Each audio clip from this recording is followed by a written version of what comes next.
Hey, sports fans, welcome to Vitality Sports Media, and I have a special guest here with me today. I have Quan the Freak Arnold here in the building. Quan, what's up, man? So how you doing? I'm good. How are you? Tell us a little bit about yourself. Um, Quan, the free Arnold, you know what I'm saying? Professional boxer, 4-0. Uh, the best in the state, you know what I'm saying? My weight class. I'm stamping that. I'm gonna be like that forever. So yeah. Exactly. So, where you from, man? Greenville, South Carolina. Greenville, South Carolina. That's actually not too far where I'm at right now. You look down. um, so how did you get started into sports? Like, how did this all come about? Tell us about young Quan. All right. Quan was a bad kid, you know what I'm saying? I used to be getting in trouble in the hood and stuff like that. I had a friend, he used to box. So he was like, man, you should come to the gym, man. You know what I'm saying? Like, you keep getting in trouble and shit in school and stuff like that. So I finally went. Yeah, I mean, I quit a couple times, you know what I'm saying? First couple months, my coach used to always tell me, man, you can always believe in yourself that you can do it. I ain't never believe him. So as time went on, you know what I'm saying, I started getting better, started believing in myself and stuff like that. So it kept me out of trouble too. Exactly. So like you said, boxing came about because it was introduced to you, like a coach or friend, because you kept getting in trouble. So what was your first day like walking into the gym? You know. Oh, that was bad. Hey, I ain't gonna lie. The first day I walked in there, but I stayed for like 5 minutes and went back home. Like, damn. I lied to my, because I used to be like kind of fat. I lied to my mom. I was like, yeah, they told me to take my shirt off and I ain't never go back. Oh man. So he was like, no, I ain't showing my body right now. Y'all not gonna be getting on me. Because they never asked me that. They never said that. Oh, okay, I see. Yeah, you just looked around and was like, no. So you walked into the gym. So tell me about the time when you first stepped into the ring. What was that like? Oh, that was cool. Hey, I always liked to fight. You know what I'm saying? So that was great. I did great. I think I did good. Hey, Were you like sparring or were you just training with your trainer? Like, give me some details about that. yeah, I was surprised. Think that one summer I had sparred a dude who was like arguing in the summer camp, and I think it was like my first time sparring. I beat him up though, but he cool. You know what I'm saying? Just a little misunderstanding. After that, everything else really straight. I started sparring more and more. Started getting better and better. See, that's something with guys. Guys can scrap it out one time and, understand, get their respect, go their separate way. Girls, no, girls get into it. I mean, this might last a lifetime. You know, Facts. this Not might even if one female doesn't want it to, it's gonna last a lifetime just because one. Not your hair forever. Like, Always envy guys because of that. So tell us about when you got into your amateur career. When you became serious about boxing, how did that even come about? uh, really, it was good. I stopped like 5 people my first 5 fights, so that made me feel good because it was like I came up under some people that was younger than me, like they was boxing before me. Khalid Johnson and Ernie Quavers, like I used to always look up to them and stuff like, dang, but them boys really going crazy. They winning in life, you know what I'm saying? I'm trying to be like that. So it was like, man, I first started at 8. Welcome me with open arms. I was like, man, you got to do this better. You got to quit doing that. So it was really like they was giving me game, and it's like, damn, it's all kind of cool. And it's like we used to hang with each other a lot. I've been knowing them boys probably like 11 years straight, and like everything been smooth. You know what I'm saying? No big arguments, nothing like that. So it's all love. I see. So that's how you got really introduced into your amateur career. Yeah, that's how I know I was getting good because they used to be complimenting and stuff. They're like, man, good fight. I was like, oh, all right, cool. you know. Oh man, take us into that first amateur fight. You step into the ring with all this confidence. All right, first amateur fight, I was in Georgia. So boom, I think I fought like out of everybody from us. So it was really like you better win. Everybody else done won. You know what I'm saying? Don't look bad. And I used to throw a lot of punches back then. So like I still got the video. It really looked crazy. Like I was smoking that dude. I stopped him in like the second round where I was punishing that dude. Yeah. You being a younger boxer, what do you think motivated you the most during that time? I just really wanted to be like them. You know what I'm saying? It's like I really wanted to just like show myself in like certain people. Cause like growing up in school, they'd be like, man, like I used to shadow box a lot. They're like, man, you ain't like that. You know what I'm saying? Like I really used to doubt me. So it's like, dang, I gotta show everybody else. Yeah. Like I really had to show it to myself too that I can win. You know what I'm saying? I can be that star that I say I am. Exactly. It molded me to what I am today. Exactly. I always tell a lot of athletes, at some point, it's okay to have some kind of eccentric motivation, but you got to be motivated by something in the inside too. Like you said with yourself, you wanted to prove yourself right, not just the other people.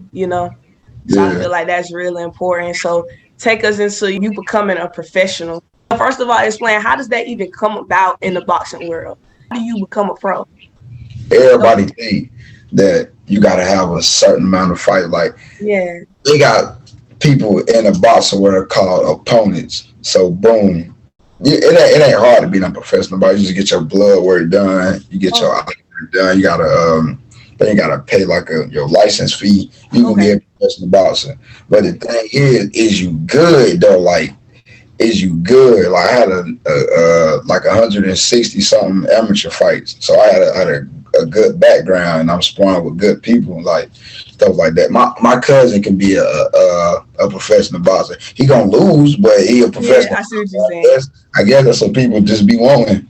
So opponent. So you ain't really got to do too much now. If you good, you know what I'm saying. It is a money game, so it's like you gonna take the $500 fights here and there and just build yourself up, scrape, or you gonna take that $1 million fight, $100,000 fight, and it's like now you on a different level. Yeah, I see. So it's your decision if you want to go in there and get your butt whooped or not. Yeah, it is. Though. That's why I respect everybody who go through the ropes, because you never know what that other man doing. Like he could be training you ain't never heard about him. He might be a beast. Exactly. I see what you're saying. So what are some misconceptions in boxing? That's a couple of my personal misconceptions. Okay. One, ain't nobody. People think people better than Floyd Mayweather. Ain't nobody better than him. That's a misconception. Like that shit cap. Like that man really like that. Another one is everybody think that just because you box, like you got a lot of money. Like he fighting for a lot of money. Like some people really be fighting for like $1,200 or like $500. You just put your life on the line for like $500 basically. Like that's a big misconception. Another misconception is knockouts. Yeah, man. Everybody think knockouts is gonna come easy. Like, man, it's just gonna be coming easy. People be swinging for the fence and still don't knock nobody out, man. It's like it's hard to knock somebody out too. You gotta catch them just right.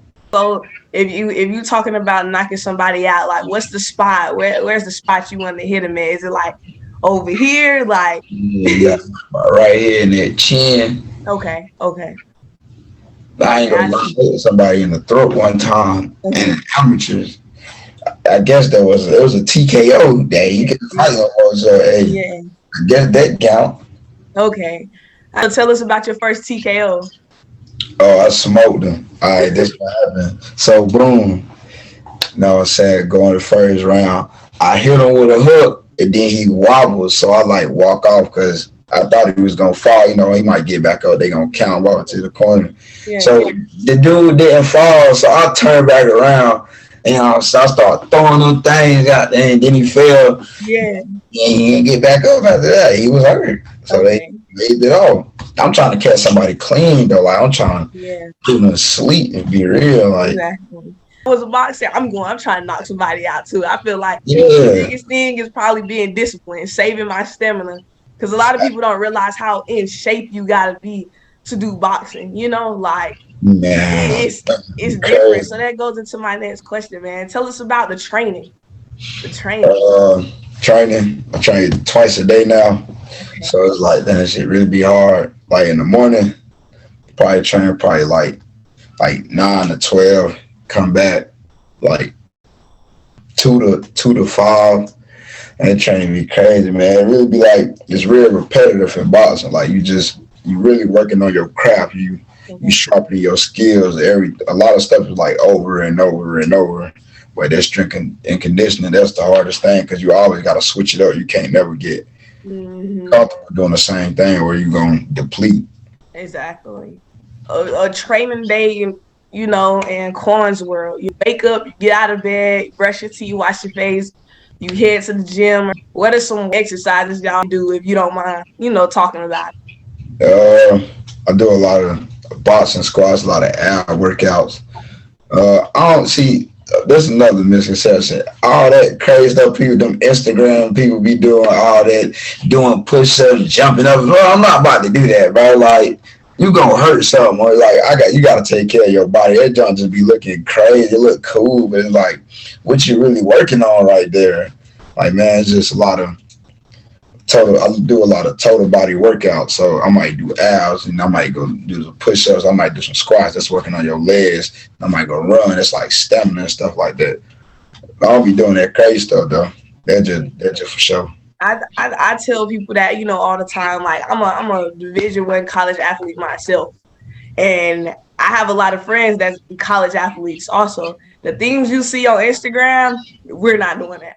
Our strength and our strength and conditioning coaches literally show us these videos and it's like, this is goofy. This is what you're not supposed to do. This is how you get hurt, So I'm with you 100% on that. Like, and then it's so annoying because it's like, it's all funny to us because we know not to do it. But the Yeah, younger kids that's watching this, man, they take this for real. They think this is what they have to do. This is what they have to be. And you like, no, stick to the basics. The basics that have been around before we were around, yeah. You see like with everybody else. definitely agree with you on that. So, now, you in your professional career, you what's your record right now? 4-0. 4-0. So when we looking forward to getting the big 5-0? December, I got a fight in Mexico. Okay, and you know who you supposed to be fighting at? Nah, not yet. Not yet. Okay. So that's pretty much what you're training for right now. Yeah. I see. So if you could give some advice to like a young boxer or a young athlete, what would Quan say? Um, Always work hard. Don't take no layoffs. Stay true to yourself, and through adversity, always stay disciplined, no matter what. Like even the outside of boxing, like life. Of course, life get hard. You know what I'm saying? Just stay true to yourself, though. You know what I'm saying? It don't rain forever. That's what I tell people. Exactly. What is something that Quan now would tell younger Quan? Just something to yourself. I don't do that right there, but I don't have to do that right there, but it's not gonna go well. But I would just tell myself to just listen more. Like don't always think you're right because you're not.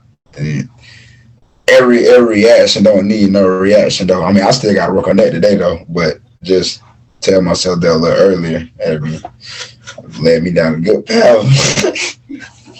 I see. Well, you got to give yourself credit for the progression that you made in life, because now you do something, you step into the ring that you could just watch this on TV. Nobody want to do this for real. Nah, At the end of the day, like I tell everybody, you might fight somewhere on the street or somewhere else, but anybody can give a hit, but can you really take one to give that's one? what I be saying. That's my main point when I be fighting. I be like, all right, bro, you punching cool. Now let's see if you can take that. Now I'm just like, I'm Yeah. throwing it. Let's see what you really can do. So I have a lot of respect for what you do, and you just enlighten me about boxing a little bit, other than what I see and watch on TV. And I hope you keep growing and elevating here in your career. And here at Vitality Sports Media, you always have a home with us.